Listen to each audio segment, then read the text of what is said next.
Ce fou de Thierry avait tout prévu, l'orchestration hallucinante de Thierry Ardisson aux portes de la mort.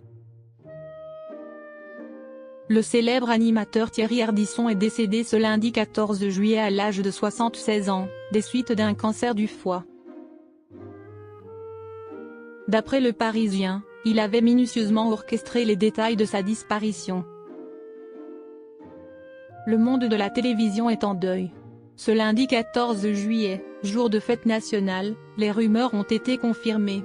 Thierry Ardisson est décédé des suites d'un cancer du foie à l'âge de 76 ans. La maladie a malheureusement pris le dessus et balayé tout espoir de survie.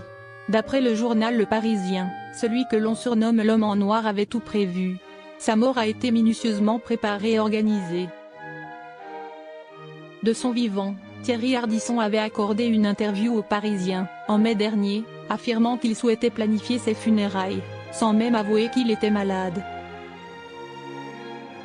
Le jour où je sentirai la fin approcher, je déciderai de tous les détails pour mon enterrement, a-t-il glissé.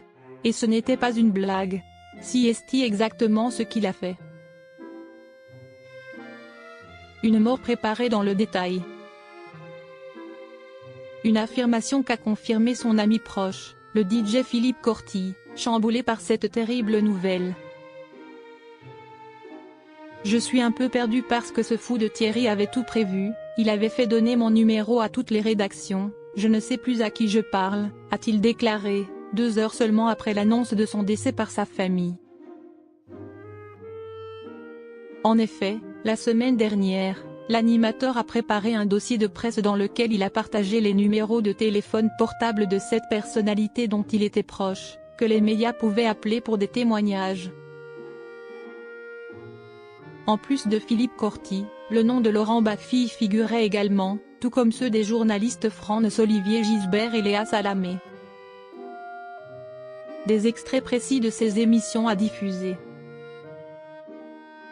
Il y avait aussi celui de sa productrice Catherine Barma, son amie Anne Méo ou encore Marie-France Brière, qui a été la première à lui donner sa chance à la télévision.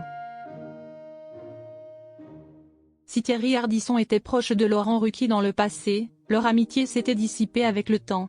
Si est-il sûrement pour cette raison que son prénom n'apparaît pas dans la liste. L'animatrice Léa Salamé, quant à elle, a avoué être surprise de voir son nom dans le dossier de presse. Nous n'étions pas des intimes, pas plus qu'avec son épouse. Mais je crois qu'il avait aimé nos dernières interviews, explique-t-elle au Parisien. Ce kit presse contient en plus des photos validées par lui-même, ainsi que 16 minutes d'extraits de ses émissions pour les JT. Aucun autre extrait n'est autorisé, précise le mail. Ce mercredi soir sera diffusé le documentaire écrit et réalisé par sa femme Audrey Crespo-Mara sur sa vie, intitulé La face cachée de l'homme en noir.